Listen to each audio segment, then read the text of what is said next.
Hey everyone, in today's video I'll give you a sneak peek of my rich life. If you're new here, my name is Olivier and I'm a certified math and physics teacher in Ontario who is currently doing a master's in statistics at Carleton University. Before we get going, I just wanted to be clear on what I mean by rich life and where I got it from. It's a concept that I got from Ramit Sethi. He wrote the book I Will Teach You to Be Rich, and I've really heard him talk about it on Tim Ferriss' podcast, and I'll link that. You might see it in the cards. And really the rich life is to write down on paper. The act of writing it down is important because when it's in your head, it's not real. Okay, so you need to put it down on paper. And it's the idea that even when you have money, that might not make you happy, probably won't.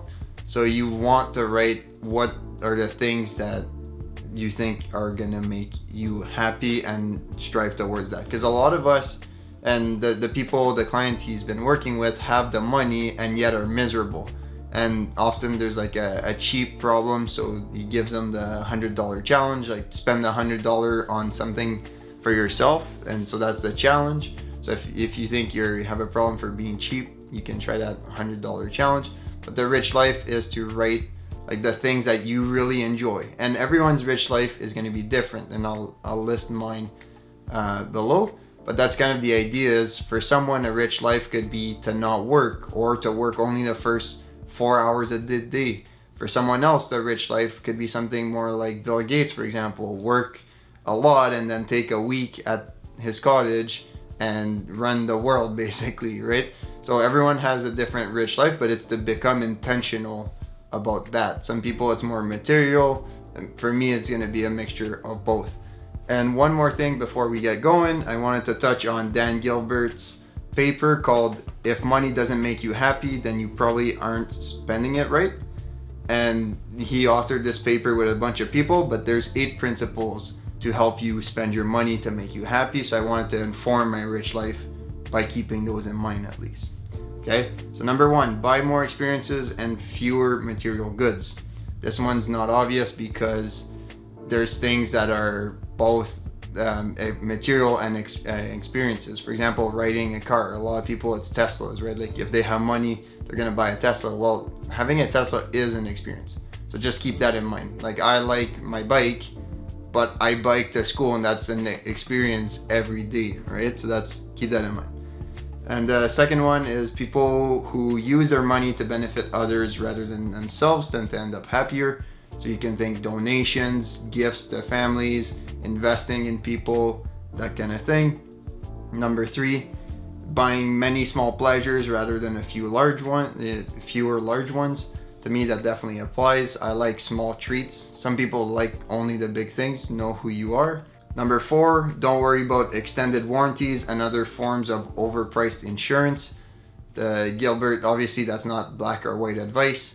There's some insurance that you should have, but generally speaking, the people were happier by not getting the insurance. And even when the thing happened that it broke or got stolen, they adapted, and we tend to do pretty well. And we value the money more than the potential loss. So keep that in mind. That was interesting. I didn't know that. Another one is to delay consumption. So instead of always buying instantly and compulsively, people were actually happier if they delayed consumption, and it might be because you appreciate it more, something like that, who knows. Number 6, consider how peripheral features of the purchase may affect their day-to-day lives. So for example, if you buy a huge house, that's going to affect your day-to-day life because now you need someone to clean it. If you don't do it yourself, you're going to also have other friends because they want to take advantage of your house and whatnot. So you got to keep in mind how that's going to affect your day-to-day life. And number 8, the last one, pay close attention to the happiness of others. So this one, you can read the paper to see what they're talking about. I'll put the link in the description below, but very worthwhile read. I think it's something like 50 pages. So it's almost like a short book on how to spend your money to become happy. Pretty good read. Okay, so now let's get into what I would do if I had, or if/when I have money that it's not like some of them are pretty far-fetched, and it is like a first world thing to do, so keep that in mind. But a lot of them, it makes you realize that the things that make me happy don't necessarily take a lot of money. Okay, so number one, I would buy books and pay for education without hesitation. So even if a book, let's say it's $20, if I buy 200 books, that's a lot of books in a year, right? That's very, like, way more than I would read. That's still $4,000. That's a lot of money, but I mean, it's doable. Same thing with education, like $5,000 on education a year.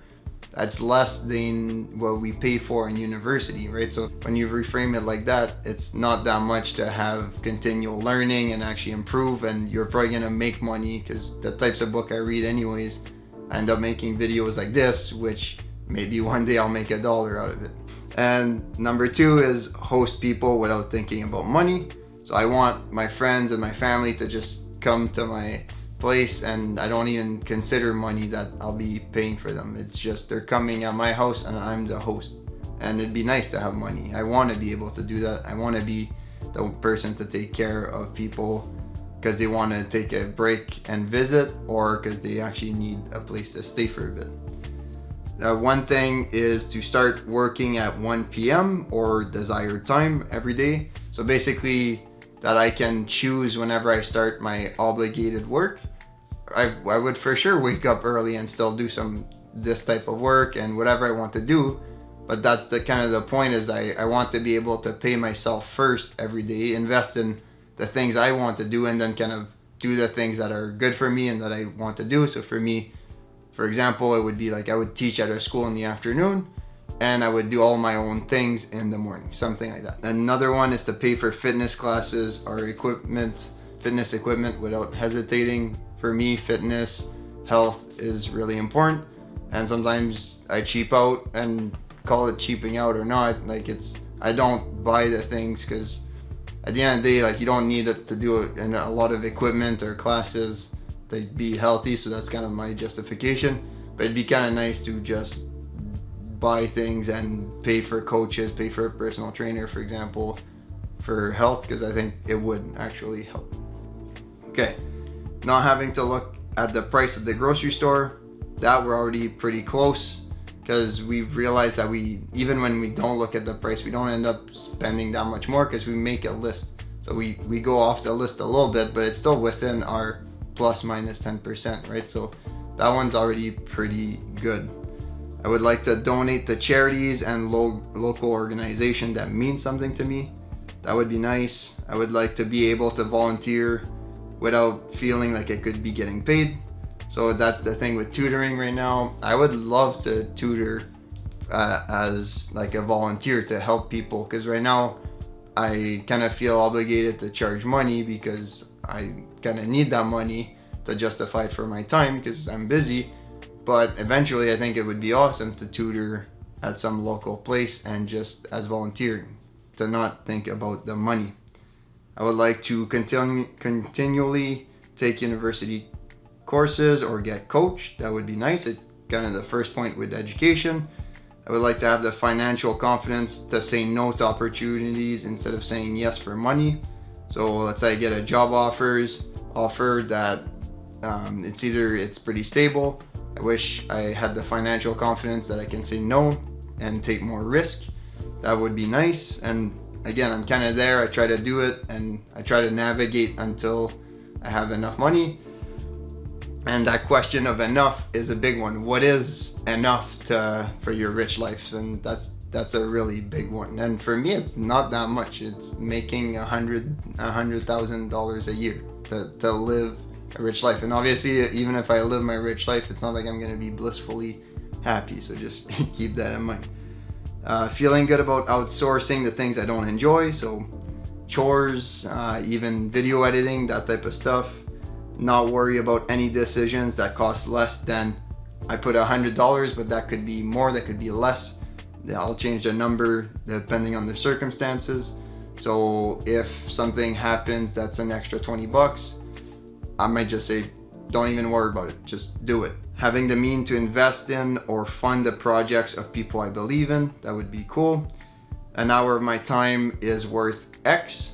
So that will change depending on the time of my life and the circumstances, but Naval Ravikant, I think, says you should charge for your time an absurd amount of money, and I think his was 5,000 or something like that, even when he was not rich, that if someone wanted to book him for an hour, his hourly wage was $5,000. And it's the idea that your time is super valuable and to not sell your time for very cheap. Right now my time is anywhere between like $25 and $50 an hour. So if you do things to save money that take you an hour, let's say a car oil change or my bike tune-up, if I do it by myself, it takes me an hour and it would cost me an extra $10 or $20. That might not be worth my time. Again, interesting concept, debatable. I'll let you decide for yourself. Now let's get in. I have one more, and then not spending more than 30 minutes per month thinking about or managing my money. That's a big one. That's kind of a meta one. I don't want to be managing my money or thinking about money. So that's the more money you have, the less I want to think about it. And then let's get into a few material ones. So I would like to have an Oura ring. It's a tracker like a Fitbit that apparently it's pretty good. More stylish than a Fitbit, but I'm open to I know there's other technologies that are coming out that are pretty good. I would like to have a sauna for health and also just the experience. I love saunas. I would like to have a water-cooled mattress. That would be nice. I'm a very hot sleeper, so keeping the temperature cold at night would be nice. That's about $1,000, maybe $1,500. So it's just one of those things you buy once and then you're good. It's like my standing desk. I wanted one for 5 years. Finally got one. Love it. It's gonna last me for a while. Very happy with that. So there's a bunch of purchases like that they're one-timers. Have a huge, that was a French huge. Having a huge walking shower. Love showers. Same thing with the sauna. I like the chilling aspect. And tying it back to Bill Gates, I would like to have an isolated cabin in nature for retreats, because I think he goes on think weeks where there's no technologies, there's no distractions, and I love that. I actually had a small beat up, not a hunting cabin, but let's call it a shed, very small, but I would go there and I really enjoyed that. The distraction free environment and kind of unplug from everything helps you think, helps you ground yourself and come back to who you are and maybe even find who you are, whatever that means. I'll leave you with two questions. One, what is your rich life? And two, what is enough? Like how much money, when will you know or stop lying to yourself that money is gonna make you happy? How much money do you need to get your rich life, and how will you spend it at that time? Thanks for watching. If you have any thoughts or comments, just leave them below. If you want to join the Do the Work community, make sure to hit the subscribe button, the bell icon, like this video, and really it's to share these videos with your friends. Thanks for watching, and I'll see you next time with Do the Work.